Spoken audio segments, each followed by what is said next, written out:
Alright, off to another rebuild. The piston, as you can see, did not have the lubrication holes drilled in, and it's in pretty bad shape. Looks like the bike was overheated at one point, and the ring was also seized in the intake side. The cylinder is also extremely out of spec by over 10 thousandths. And the cylinder is cracked in the intake, probably from running like this.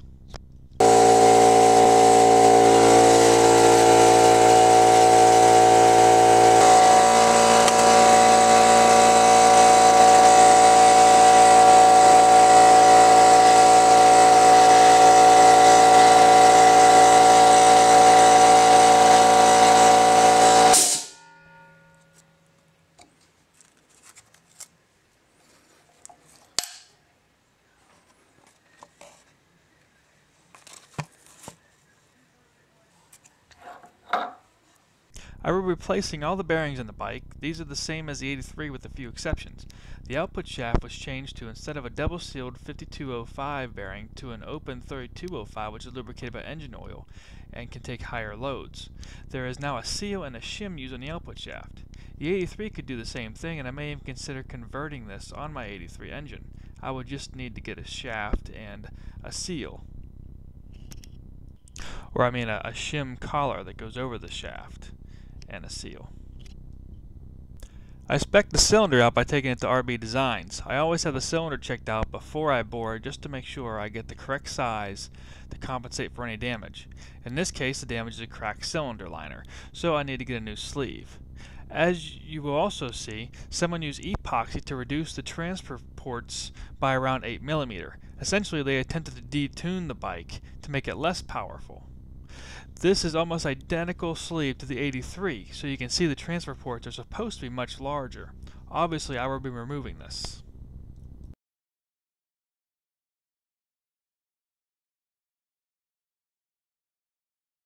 So I have a speed calculator on my website that I have put up, and I have added a bunch of my bikes and a bunch of the stock.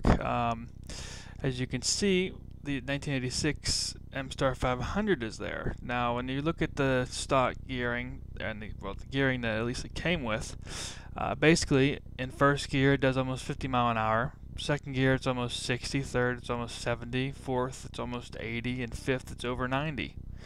This is kind of ridiculous gearing for the trails. In comparison with my current setup for the Sand Spider, it does 30 mile an hour in first and 40 in second. So I will be gearing this bike, or attempting to gear this bike down lower.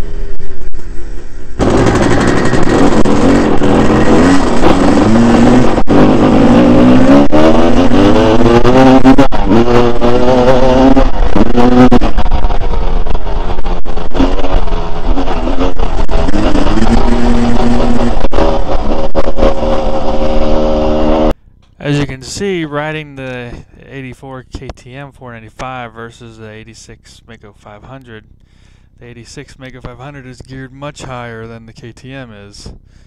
As you also can see here, the 86 Maico compared to the 83 Maico, the primary drive is also geared differently. It's geared a little bit higher on the 86 than it is on the 83.